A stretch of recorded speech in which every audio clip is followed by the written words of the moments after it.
Aujourd'hui, près d'un Français sur 5 éprouve des difficultés à payer son loyer. Plus de 10 millions de Français sont touchés de près ou de loin par la crise du logement.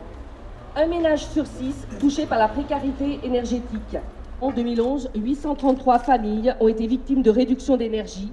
Avec la fin de la trêve hivernale, la menace des expulsions locatives plane à nouveau sur de nombreuses familles. Jeudi 15 mars, rassemblés devant la préfecture du Rhône, Michel Picard et les maires des communes de Vaux-en-Velin, Givors, Pierre-Bénite et Grigny ont décidé de renouveler l'action de l'an passé. Ils ont signé des arrêtés interdisant les expulsions locatives, les coupures d'énergie et les saisies mobilières. Une action symbolique et légitime pour Michel Picard. Quand on voit cette pauvreté qui se généralise, se banalise et se féminise, oui, c'est important.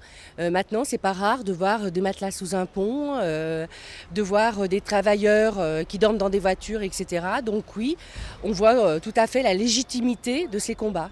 Avec la reprise des expulsions, les maires en ont assez de jouer les pompiers de service. L'année dernière, une femme, lors d'une expulsion à Vénissieux, était au 7e étage sur un balcon et menaçait de se jeter dans le vide.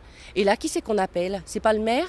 Bernard Genin, le maire de Vaux-en-Velin, considère ces arrêtés comme des actes de résistance. Oui, je crois que devant l'inhumanité, il faut multiplier les actes de résistance. Donc tous les ans, j'espère que ce sera la dernière fois que enfin la loi interdira cette méthode inhumaine, ces expulsions locatives. Mais en tous les cas, dès qu'il y a des injustices, il faut se rassembler, se mobiliser et appeler à des actes de résistance. Je crois que c'est un peu le sens de l'appel que nous lançons avec ces arrêtés anti-expulsion. À Pierre-Bénite, on estime que ces expulsions sont inacceptables.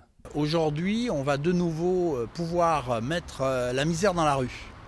Et ça, c'est inacceptable. On est quand même dans un pays qui est la 6 ou 7e puissance économique mondiale et on constate que dans ce pays-là, on en est encore réduit à mettre la misère dans la rue, à l'expulser, ce qui est absolument impossible dans une société comme la nôtre.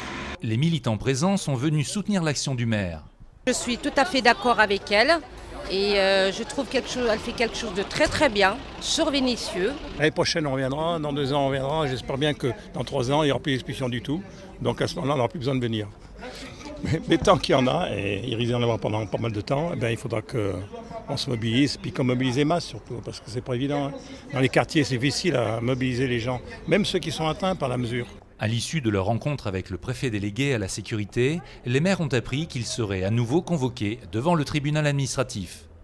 Il nous a annoncé que de toute façon, il appliquait une décision de justice et que cette année encore, on aurait droit au tribunal administratif.